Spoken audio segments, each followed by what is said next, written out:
Hi friends, welcome to Urvi's mehndi ಮನೆ. ಇವತ್ತಿನ ವಿಡಿಯೋಲಿ ನಾನು ನಿಮಗೆ ಸಿಂಪಲ್ಲಾಗಿರೋ ಒಂದು ಮೆಹಂದಿ ಫಿಲ್ಲಿಂಗ್ ಎಲಿಮೆಂಟ್ನ ಹೇಳ್ಕೊಡ್ತೀನಿ. ಸೊ ಯಾವಾಗಲೂ ಮೆಹಂದಿ ಡಿಸೈನ್ಸಲ್ಲಿ ಫಿಲ್ಲರ್ಸ್ ತುಂಬ ಇಂಪಾರ್ಟೆಂಟ್ ಆಗುತ್ತೆ. ಎರಡು ವಿಷಯವಾಗಿ ಇಂಪಾರ್ಟೆಂಟ್ ಆಗುತ್ತೆ. ಒಂದು, ನಿಮಗೆ ಡಿಸೈನ್ಸ್ ತುಂಬ ಚೆನ್ನಾಗಿ ಕಾಣುತ್ತೆ ಫಿಲ್ಲರ್ ಎಲಿಮೆಂಟ್ಸ್ನ ಆ್ಯಡ್ ಮಾಡೋದ್ರ ಮೂಲಕ. ಮತ್ತೊಂದು ಅಂತ ಹೇಳಿದ್ರೆ ನಿಮಗೆ ಕವರ್ ಆಗುತ್ತೆ, ಡಿಸೈನ್ಸ್ ಕವರ್ ಆಗುತ್ತೆ. ಫಿಲ್ಲರ್ ಎಲಿಮೆಂಟ್ಸ್ ಅಂತ ಬಂದಾಗ ನಿಮಗೆ ತುಂಬ ಥರದ ಡಿಸೈನ್ಸ್ ಇದೆ. ಇವತ್ತು ನಾನೊಂದು ಸಿಂಪಲ್ ಫಿಲ್ಲರ್ ಎಲಿಮೆಂಟ್ ಹೇಳ್ಕೊಡ್ತೀನಿ. ಬಹಳಷ್ಟು ಜನಕ್ಕೆ ನಿಮಗೆ ಮೆಹಂದಿ ಹಾಕಬೇಕಾದ್ರೆ ಕೆಲವು ಸರಿ ಟೈಮ್ ಶಾರ್ಟೇಜ್ ಇರುತ್ತೆ. ಆ ಕಮ್ಮಿ ಟೈಮಲ್ಲಿ ನೀವು ಡಿಸೈನ್ಸ್ನ ಕಂಪ್ಲೀಟ್ ಮಾಡಬೇಕಾಗಿರುತ್ತೆ. ಅಂಥ ಟೈಮಲ್ಲಿ ಫಿಲ್ಲರ್ ಎಲಿಮೆಂಟ್ಸ್ ಬಹಳ ಹೆಲ್ಪ್ಫುಲ್ ಆಗುತ್ತೆ. ಸೊ ಆವಾಗ ನೀವು ತುಂಬ ಡೀಟೈಲಿಂಗ್ ಇರೋವಂಥ ಫಿಲ್ಲರ್ ಎಲಿಮೆಂಟ್ಸ್ನ ತೊಗೊಬೇಡಿ. ಡೀಟೈಲಿಂಗ್ ಜಾಸ್ತಿ ಇದ್ದಾಗ ನಿಮಗೆ ಟೈಮ್ ಜಾಸ್ತಿ ಬೇಕಾಗುತ್ತೆ. ಕಮ್ಮಿ ಟೈಮ್ ಇದೆ ಅಂತ ಹೇಳಿದ್ರೆ ನೀವು ಈಸಿ ಆಗಿರೋವಂಥ ಫಿಲ್ಲರ್ ಎಲಿಮೆಂಟ್ ತೊಗೋಬೋದು. ಅಂಥ ಒಂದು ಈಸಿ ಫಿಲ್ಲರ್ ಎಲಿಮೆಂಟ್ನ ನಾನಿವತ್ತು ಹೇಳ್ಕೊಡ್ತೀನಿ ನಿಮಗೆ.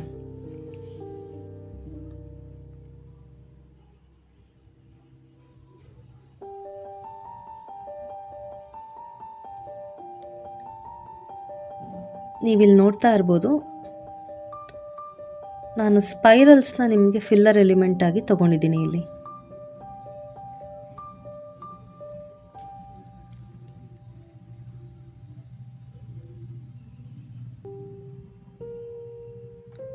ನೀವು ಸ್ಪೈರಲ್ಸ್ ಯೂಸ್ ಮಾಡಬೇಕಾದ್ರೆ ಯಾವ ಕಡೆಯಿಂದ ಶುರು ಮಾಡಿರ್ತೀರಾ ಅದೇ ಥರನೇ ನೀವು ಸ್ಪೈರಲ್ಸ್ ತೊಗೊಂಡು ಹೋಗಿ. ಆವಾಗ ಡಿಸೈನ್ಸ್ ಸಿಮೆಟ್ರಿಕಲ್ ಆಗಿ ಚೆನ್ನಾಗಿರುತ್ತೆ. ಸೊ ಇಲ್ಲಿ ನಾನು ಸ್ಪೈರಲ್ಸ್ ಲೆಫ್ಟಿಂದ ಶುರು ಮಾಡಿದ್ದೀನಿ. ಸೊ ನಾನು ಲೆಫ್ಟಿಂದನೇ ತಗೊಂಡು ಹೋಗ್ತೀನಿ.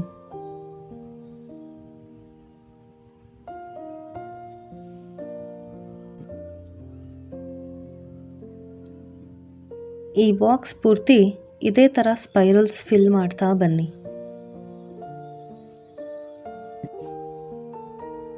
ನೋಡಿ, ನಾನೀಗ ಬಾಕ್ಸ್ ಪೂರ್ತಿ ಫಿಲ್ಲರ್ ಎಲಿಮೆಂಟ್ನ ಫಿಲ್ ಮಾಡಿದ್ದೀನಿ.